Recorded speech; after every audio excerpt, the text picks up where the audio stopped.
Sa mga balitang pambansa, kasado na po ngayong araw ang isa pang malaking kilos protesta laban po sa katiwalian na gaganapin dyan sa Maynila. Pangungunahan ng ilang grupong rally kabilang po ang mga estudyanteng kabataan na magmamarcha sa Mendiola mamaya.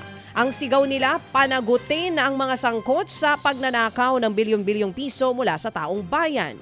Matatanda ang mismong si Independent Commission Special Advisor Rodolfo Azurin Jr. ang umapila sa publiko na itigil na ang mga rally. Mas mainam daw kasi na magkaisa na lamang imbis na gumamit ng dahas. Pero hindi ito ikinatuwa ng ilang grupo.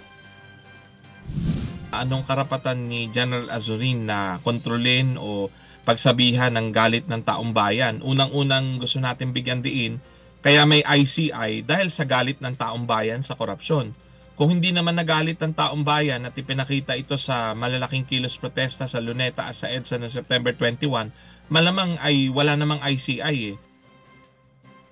Yan nga po ang tinig, mga kapatid, ni Professor David Michael San Juan, ang organizer po ng grupong Baha o ng Baha sa Luneta, Aksyon Laban sa Korupsyon.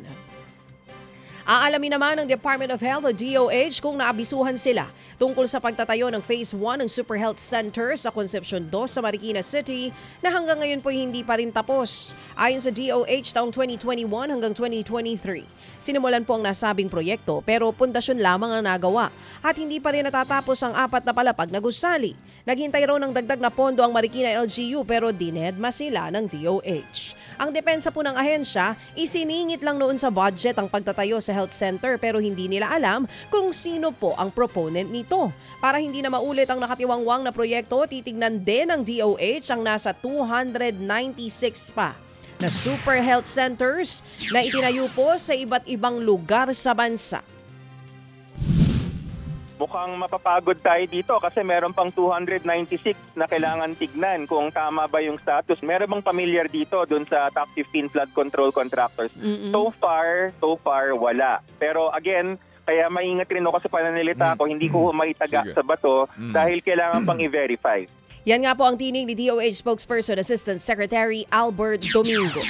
Nilinaw naman po ni Prosecutor General Richard Fadulio na tulong-tulong pa rin ang DOJ, Ombudsman at ICI sa pag-iimbestiga sa mga anomalya sa flood control projects. Ayon kay Fadulio, sa dami ng mga kaso na kailangang maimbestigahan, may mga kaso raw na hiwalay na hahawakan ng DOJ at ng Ombudsman. Kabilang daw sa mga hahawakan ng DOJ ay yung mga kaso na sangkot ang mga opisyal na tumatanggap po ng salary grade 27 pababa na pwedeng isampa sa regular na korte. Kapag mas mataas naman ito, sa sandigan bayan na ihahain ang kaso. Aminado naman ang pamahalaan na hindi ganun kadaling maipakulong ang mga dawit na mambabatas. Kailangan daw malakas ang kaso para hindi sila basta-basta maabsuelto.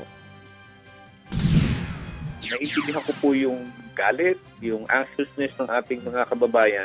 Pero hindi po kasi ganun kadali na kapag mayroong binanggit na pangalan, dali na natin kaagad sa kulungan o sampahan ng kaso. Kailangan po kita po natin yung tinatawag nating ebidensya o paper trail that will lead to these people. Yan nga po ang tinig ni Prosecutor General Richard Fadulio.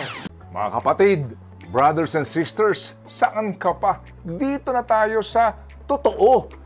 Dito na tayo sa True FM. Mga kapatid, mag-subscribe and follow po kayo sa social media accounts ng True Network PH. Yan po kami. Hanapin nyo lang True Network PH, Facebook, Instagram, YouTube, TikTok, and podcast. Mapa Apple or Spotify man yan, mahahanap nyo kami. Lahat ng mga napapanood at napapakinggan nyo po sa programa, nasa social media accounts namin yan. So, paano mga kapatid? See you sa social media!